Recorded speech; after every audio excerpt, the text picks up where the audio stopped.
So it's called A Commonsense Revolution ? The Transformation of the Melbourne City Council 1992-9. So that you can see I'm questioning what Kennett described as his common sense revolution. It was his term. It wasn't original, he borrowed it from a Canadian neoliberal. And as a matter of fact, I don't know whether any of you heard the other night on Radio National, it was a Dateline, I think, a marvellous discussion where there was reference to Thomas Paine and his book Common Sense, which I've gone and bought from readings. It's absolutely marvellous, and I'm sure his definition of common sense is the antithesis of Jeff Kennett's definition of common sense. So the theme of the transformation of the 90s was, this is apolitical, this is common sense, this needed to happen.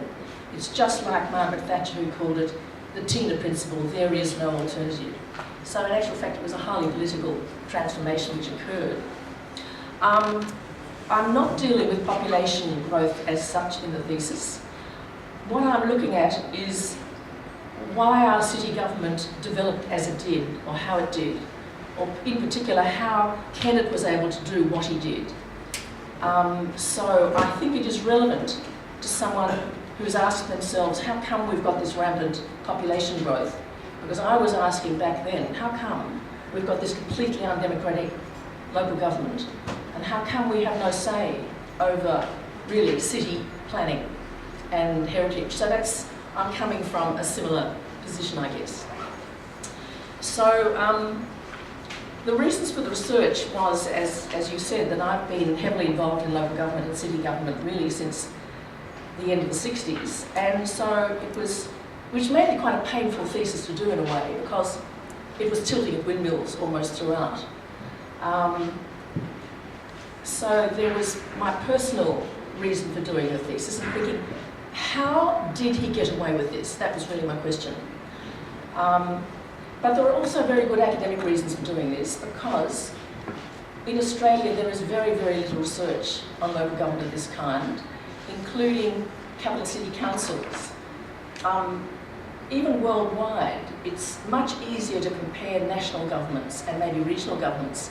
But if you can imagine the multiplicity of council arrangements, that to begin to compare them in academia is very hard. That's why it's regarded in Australia as the Cinderella of government, and a bit of a backwater even overseas. However, it's important to remember that local government preceded central government in Europe, whereas it didn't here.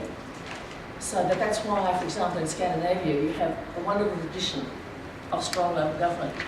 And it's my belief that without a strong local government, we cannot really get involved adequately in government at all. That's, I think, part of our plight. So my research questions in this were really, how was the radical transformation of the Melbourne City Council enabled, and was it a revolution? I had assumed, like many others, that it was a revolution that Kennett had effected, but as you'll see, it was not how my conclusions developed, in fact. The way in which I approached this, because how do you define Melbourne? I chose to look at the Melbourne City Council because it had been in existence since 1842, whereas all the other Melbourne arrangements had changed over the years, so there was no consistency. So I could look at a specific institution in a specific 7-year period, which was while Kennett was in power, and to see it as an exemplar of the neoliberal pressures, global pressures, globalisation and neoliberalism, the kind of doctrine of the market knows best and small government, get government out of the way, to see how Melbourne responded to that compared with other places, well, in brackets. So the way I did this was fairly obvious in many ways, in that I looked at primary sources, Hansard, submissions, the media, reports, and so on. Sorry, this is not being heard. Okay. Just a bit closer, unfortunately, you have to get very close to it. Okay. Is that all right? Yes. I was persuaded, very reluctantly, to extend this thesis to looking beyond those 7 years, which was rather daunting, how could I understand the 7 years, it was argued, if I didn't go back to 1842? So that was something that I came to terms with and dithered with it until I realised that the insights that I had were central to my having gone back to 1842. There are things that I realised that I would have no idea about had I looked at just those 7 years alone. So the periods that I looked at were 1842 to 1901, when we got a national government, and 1901 to 82, when the Kane Labor government came in after a very long period in the wilderness. So there were 3 periods before the actual case study period. And the framework that I applied to this was a form of institutional or historical institutionalism, and a particular version of that by Marnie and Tellen. And they were arguing for the power of gradual evolution or gradual change. That there might seem to be a dramatic change at a certain point, but that doesn't mean it's a revolution. It can be a gradual culmination. And they're looking at, and therefore I was looking at, what enables and what invites and permits was their term.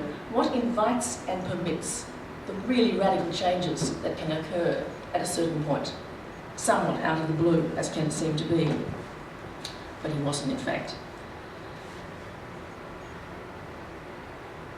The sort of conclusions that I draw, I suppose, in terms of how the council's changes occurred, there's very little debate about that. I think there'd be general agreement that there was a global property collapse, which Victoria was particularly affected by, because we had been a manufacturing state, and the federal Labor government, as it happened, had been floating the dollar and reducing tariffs, and so making it particularly hard. But there was some mismanagement on the part of the Victorian government as well.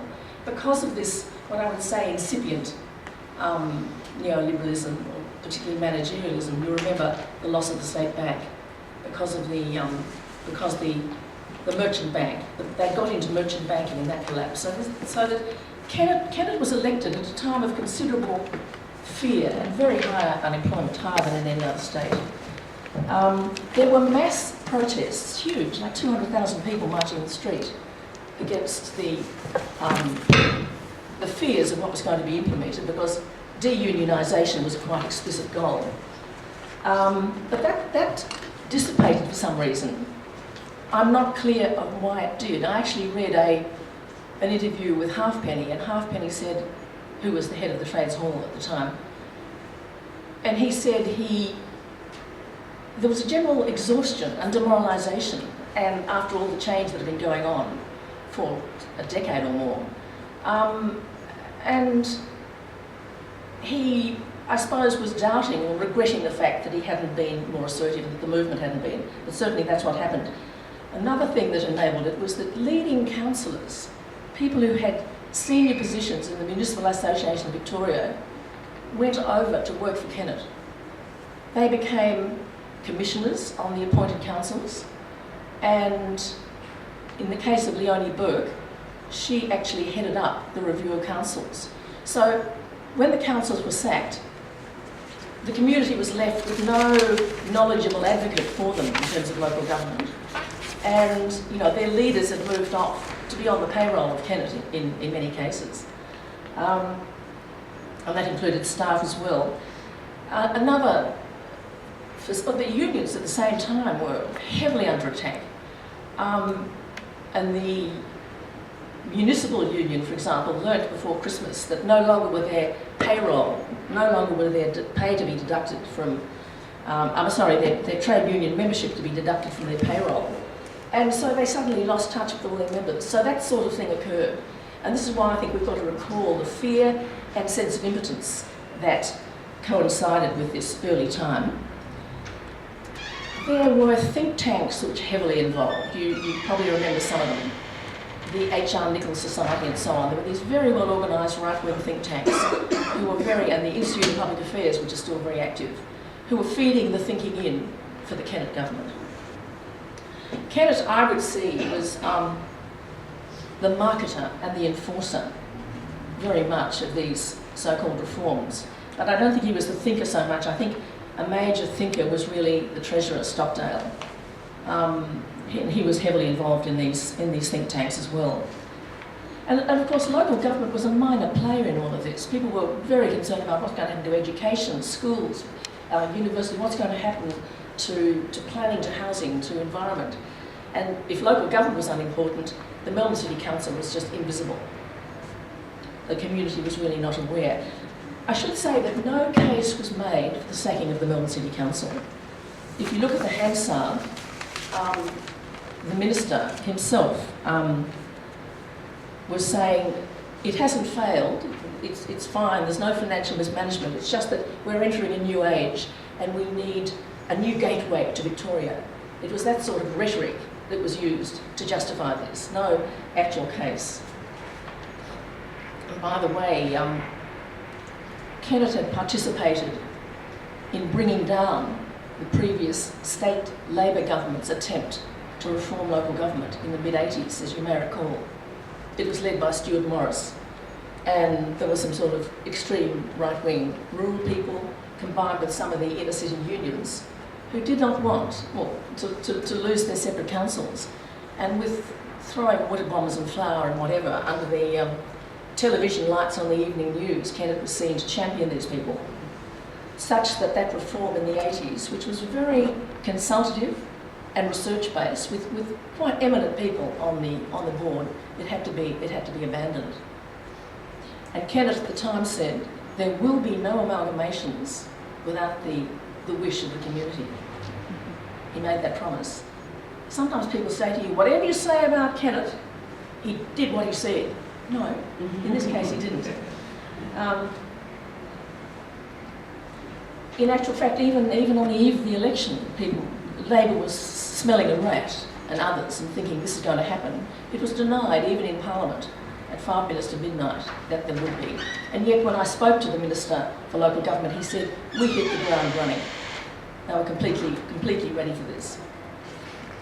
So my question was not what caused it so much as what enabled it, what permitted and invited it. And there were some, I suppose, three major institutional attributes nationally which enabled it. And one is that the Commonwealth Constitution leaves it all to the state. The state government is responsible for local government, so that nationally, directly, they had no involvement. And at a state government level, and many people are not aware of this, our constitution is merely an act of parliament. It's not a written constitution, it's an act of parliament. And therefore it can be changed by the government, by the party in government, which has control of both houses. And that's what happened. That's what happened regularly. And very important aspects of that constitution were varied a lot, particularly the right of appeal to the Supreme Court, just suspended in many, many cases. And although the legal profession organised and lobbied against that, it was law. That was what our constitution permitted. I can remember at a public meeting asking McClellan, who was the then Minister for Planning, how can you be doing what you're doing in planning when we have the principle of no taxation without representation? You know, a fundamental democratic principle under the Westminster system. And he was just silent. There was no response to that, but it didn't matter. They had the power. That was the reality. The third institutional attribute is the one I mentioned at the outset, namely that local government is so weak in Australia, so limited. State government has much more responsibility. And in Europe, as I said, the councils preceded central government, whereas here, state government came, well, in the case of Victoria, that didn't. That's a matter I'll raise in a minute. So there are those common issues. People call this the Australian paradigm of government, but there's also some Victorian exceptionalism as well.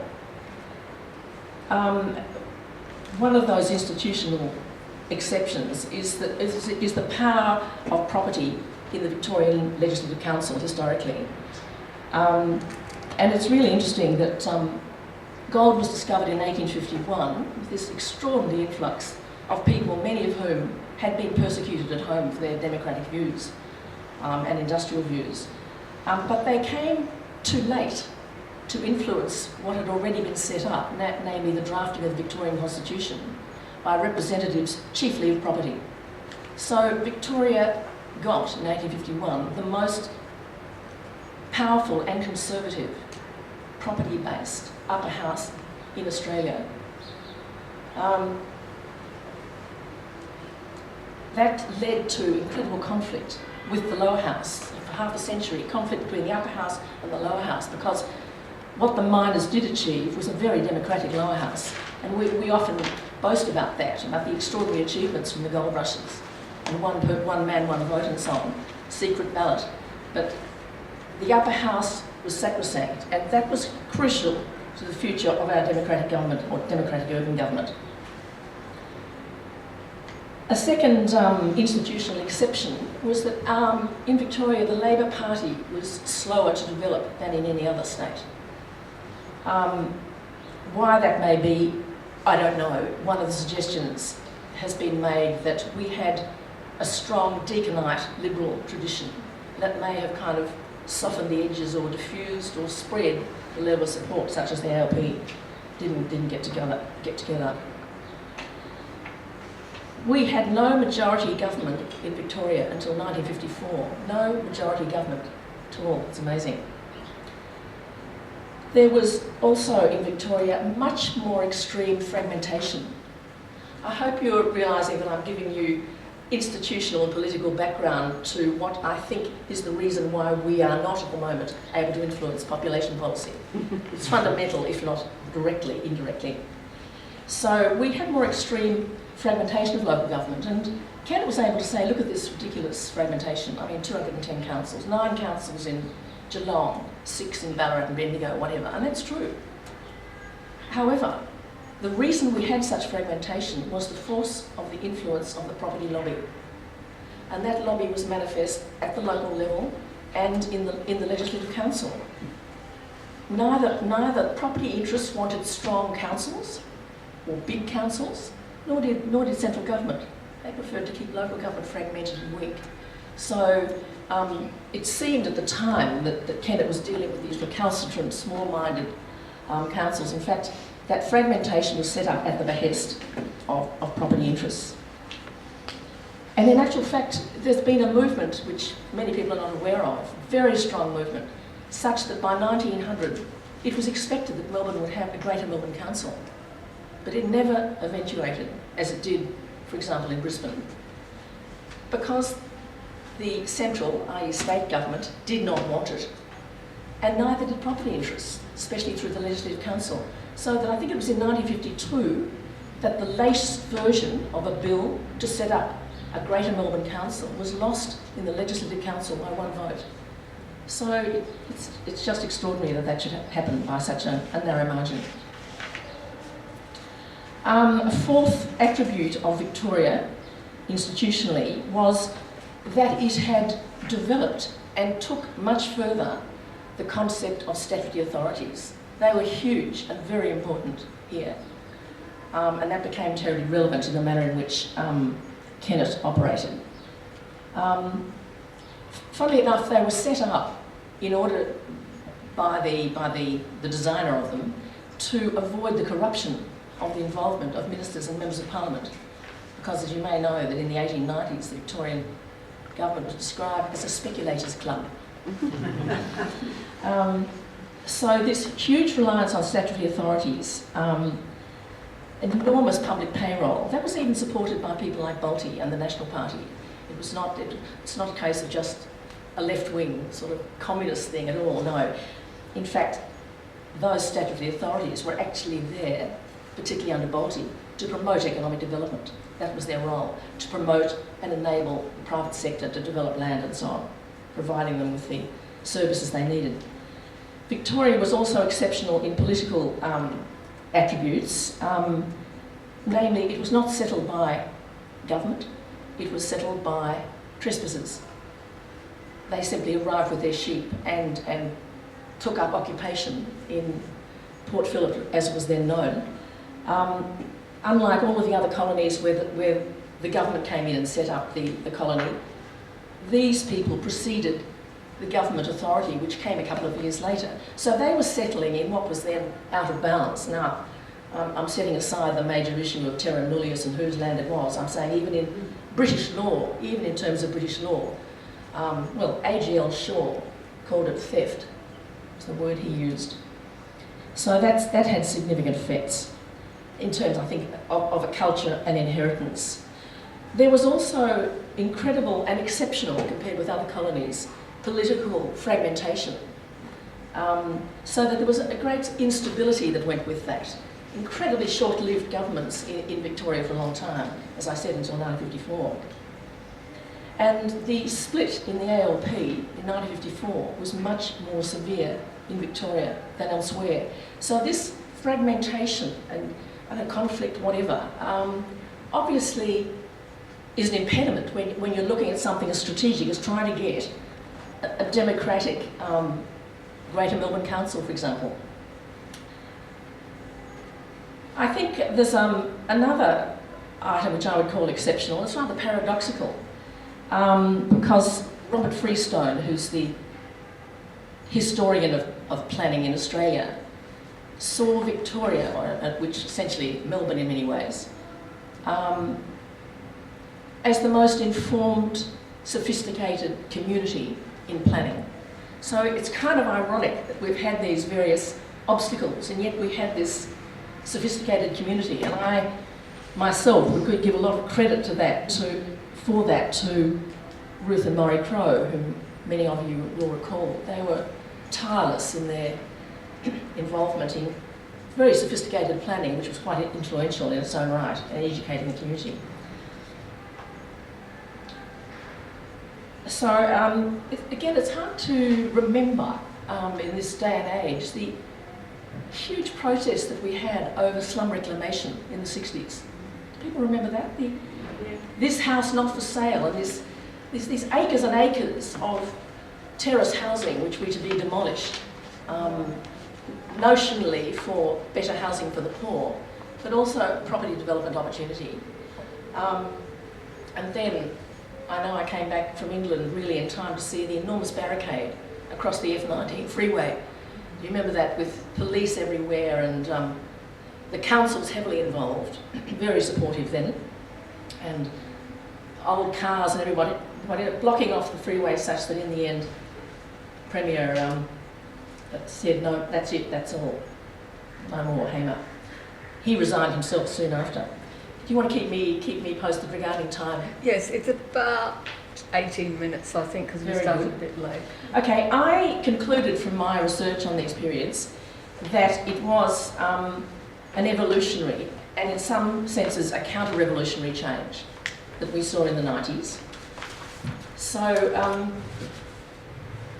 I think that in terms of an evolution, the Kennett coalition government effectively reinstated an almost 19th century model where the private sector was given deals and contracts to deliver. Of course, it's not entirely like that because neoliberalism was a global phenomenon and introduced another angle. Nevertheless, it's very, very similar. And what I also see in terms of this evolution was that in actual fact, it was the Kane Labor government which made a lot of the changes to government for social democratic reasons, which Kennett then utilised for completely conflicting reasons, namely neoliberal reasons. But he was able to use that base. So if there is to be any sort of revolution, and I would hesitate, it occurred in that Labor period, that 10-year period, and it changed considerably during that 10-year period, becoming more and more frantic as it looked as though they'd lose, particularly under Joan Kirner. So I'm saying that Labor paved the way in 1988 to 1982 to 92 for the coalition changes in the 90s. They rationalised and centralised government considerably. So there was considerable control over coordination of ministers and departments. There was a stronger policy role for the Department of Premier and Cabinet and for the Department of Management and Budget. There were political advisors put in with each ministry, and gradually, in time, those political advisors, in a sense, impeded the democratic process, impeded by themselves intervening. the government set up a major projects unit, which was to do with property development in the CBD. Although Labor returned the Melbourne City Council, which had been sacked by Hamer under pressure, so Labor returned it, but not because Labor had any love for local government really, but there'd been a Melbourne town hall full of people stamping, saying we want the City Council back. So the council was returned, and Kane developed a much more democratic franchise, and I would say in the whole history of Melbourne, since 1842, we've never had anything approximating a democratic council other than those 10 years of Labor. So I think this is partly why we have such difficulty dealing with rampant population growth now, because it certainly is not democratic now. There was a Melbourne Voters Action, you may recall, that was set up. It's interesting in the writing of history how rarely the community action is defined. You just get reference to a state government decision or piece of legislation, like legislation to restore the City Council, but there's no reference to the enormous community activity to get that back. It somehow disappears. Another important thing which Labor did, which was part of the foundation for Kennett, was abolishing the Board of Works. Now, the Board of Works, for all its shortcomings, did represent local government. It was an indirect form of regional government. So that was, in my view, a huge loss, and paved the way for Kennett too, centralising power. Under Kerner, as things were getting desperate in terms of facing annihilation at the polls, legislation was passed to enable the Docklands and the casino to develop. This was by Kerner.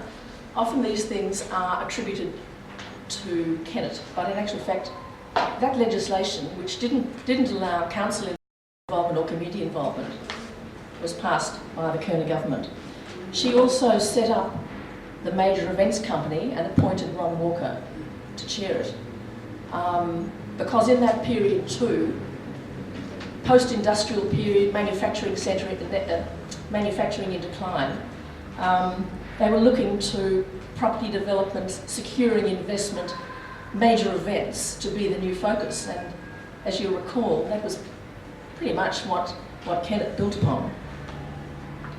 So this is really when the growth machine became particularly apparent, namely a coalescence really between the state government and the interests of the state government and the interests of property.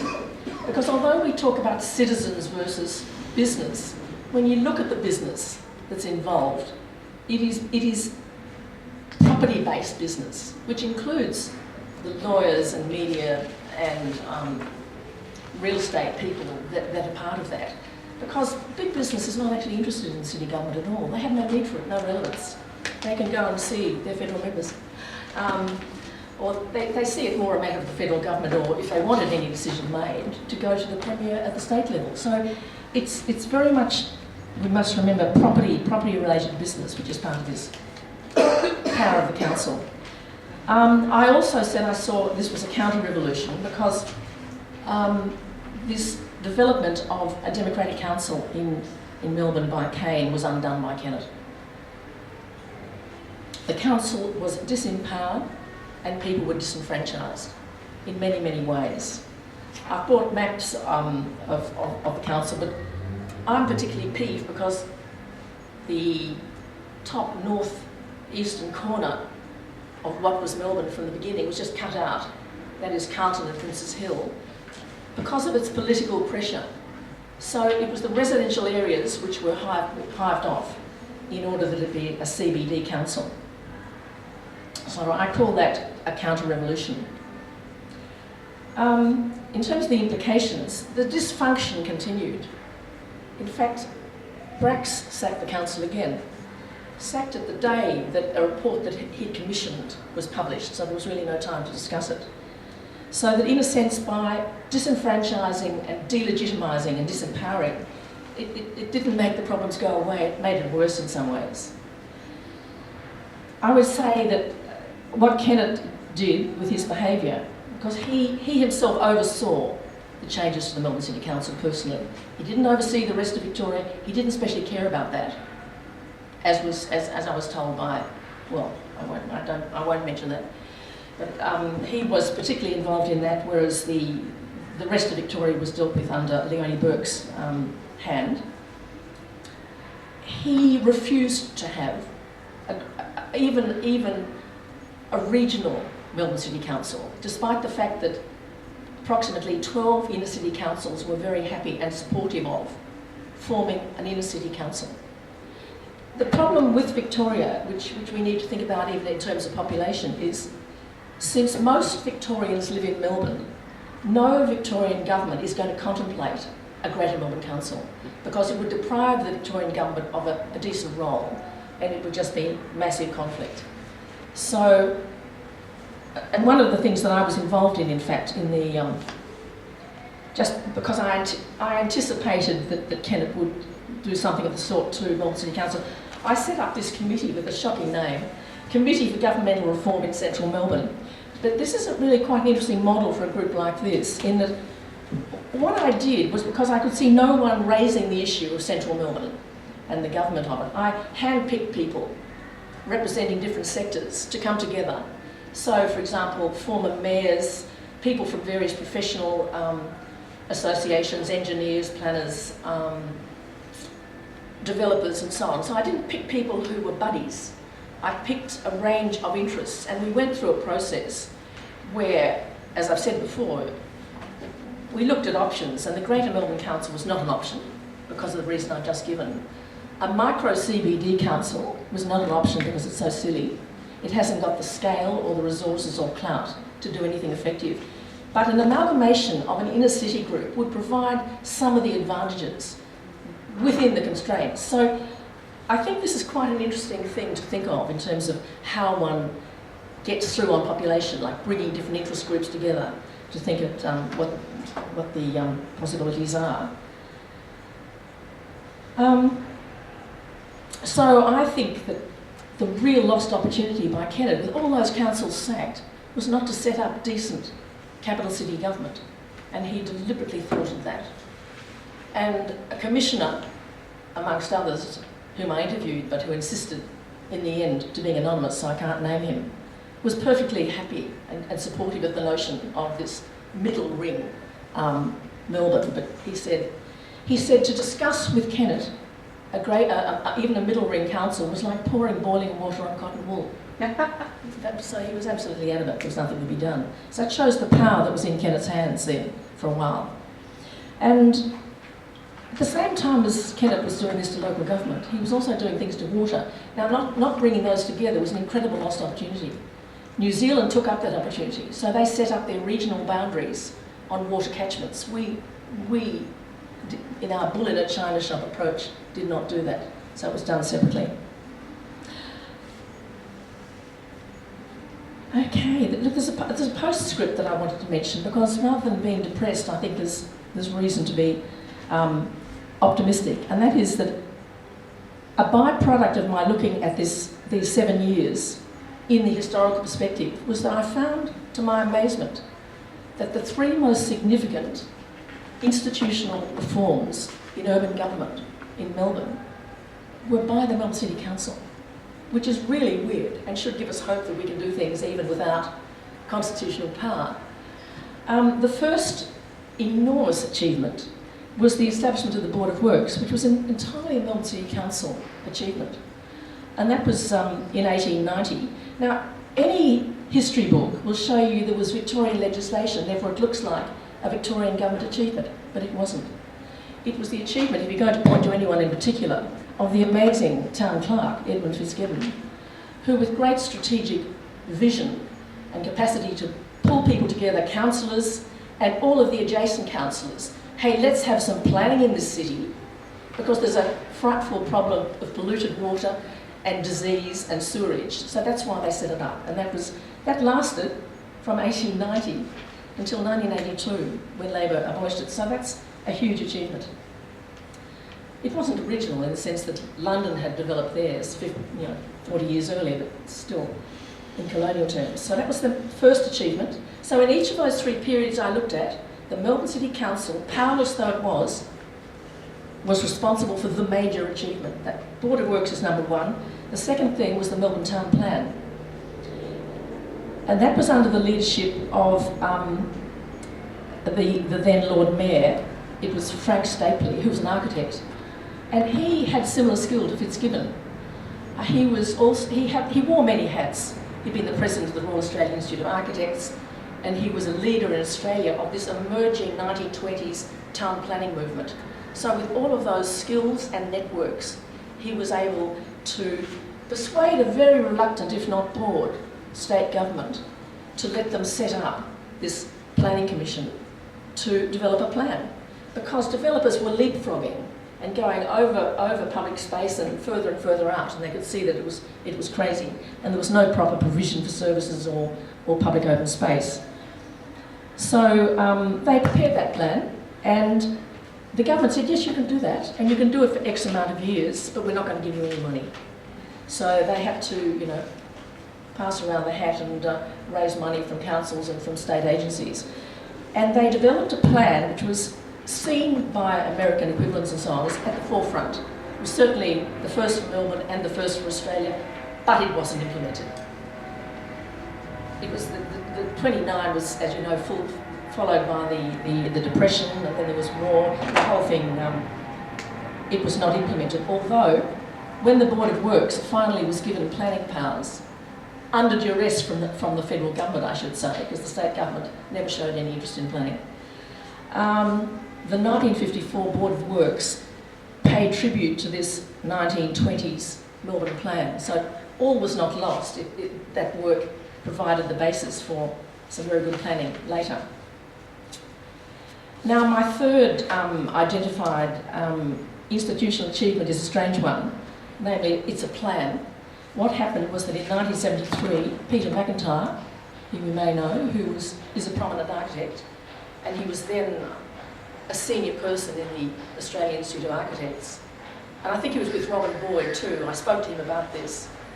They went to the then Premier Hamer and said, Melbourne needs a plan. There is no plan for the central city. Can you kindly fund one? And Hamer said yes. So the council itself was not interested, to be perfectly candid, because of the sorts of people that they had on, elected by a very undemocratic franchise, really, at that time, 1973. And Trevor Huggard was explaining to me how sceptical the community was of Peter McIntyre, what he was going to do. Was he going to whitewash? What was this all going to be about? But in fact, he got an incredible team of skilled people together and embarked on not only research, but massive consultation with the public in different facets, which was unprecedented. And was, I think you would say, cutting edge, actually, in 1973. But what happened then?